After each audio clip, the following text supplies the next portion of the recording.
नमस्कार।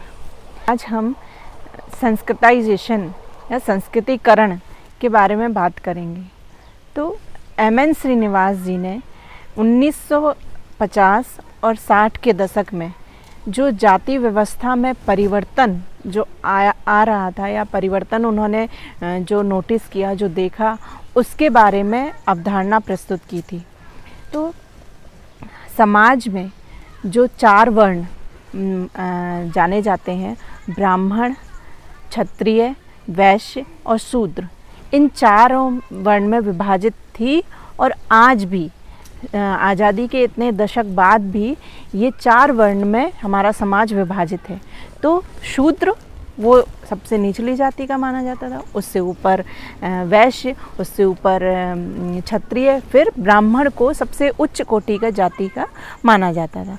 तो संस्कृतिकरण का यही मतलब है कि जब निम्न स्तर की जाति जब उच्च स्तर की जाति के आदर्श को मानकर आदर्श मानती है, जब उच्च स्तर की जाति को और उनके अनुसार रीति रिवाजों, परंपराओं को, रहन सहन को, उनके अनुसार व्यवहार को और जीवन स्टाइल को, जो लिविंग स्टाइल है उसको अपनाती है, उनका अनुसरण करती है, इसी को हम संस्कृतिकरण कहते हैं।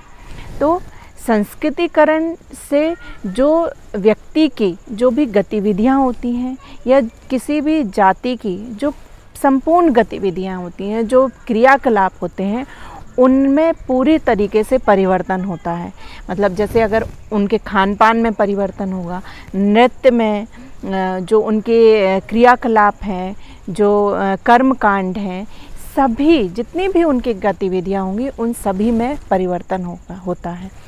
एक इम्पॉर्टेंट बात ये है कि संस्कृतिकरण का ना सिर्फ निम्न जाति के जब वो चेंज करती है या दूसरी जाति को अपनाती है या उनकी जाति की परंपराओं को अपनाती है, तो ना सिर्फ वो परंपराओं को, रीति रिवाजों को अपनाती है, बल्कि जो उनकी मनोवृत्तियाँ होती हैं, जो उनके विचार होते हैं, जो उनकी सोच होती है, समझ होती है, उसमें भी परिवर्तन देखने को मिलता है।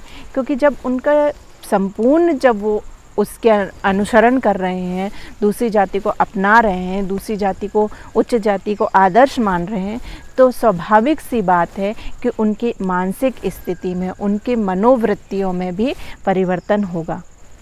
यहाँ एक इम्पॉर्टेंट फैक्ट ये है कि संस्कृतिकरण की अवधारणा से पूर्व जो जाति व्यवस्था थी उसको लेकर कठोर मत था कि मतलब जो व्यक्ति जिस जाति में पैदा हुआ है वो उसी जाति में रहेगा, मतलब उसी जाति की को परंपराओं को अपनाना पड़ेगा, रीति रिवाजों को अपनाना पड़ेगा और यहाँ तक कि व्यवसाय या आर्थिक स्थिति भी उसकी उसी जाति के अनुसार रहेगा।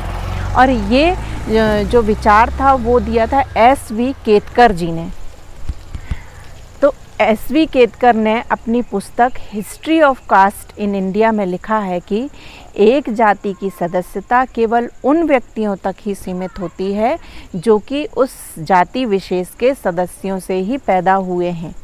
तो एस.वी. केतकर जी जाति व्यवस्था के सपोर्टर थे, लेकिन जब जो एम.एन. श्रीनिवास जी हैं उन्होंने देखा कि दक्षिण भारत के कुर्ग गाँव में जब जो निम्न स्तर की जाति है वो उच्च स्तर की जाति के आदर्श मानकर उनका अनुसरण कर रही है, उनकी परंपराओं को अपना रही है, उनके रीति रिवाजों को अपना रही है, उनके तरह खान पान है, जो धार्मिक कर्मकांड है वो उनकी तरह अपना रही हैं, तो उन्होंने उसका अध्ययन किया और समाज को संस्कृतिकरण की अवधारणा दी।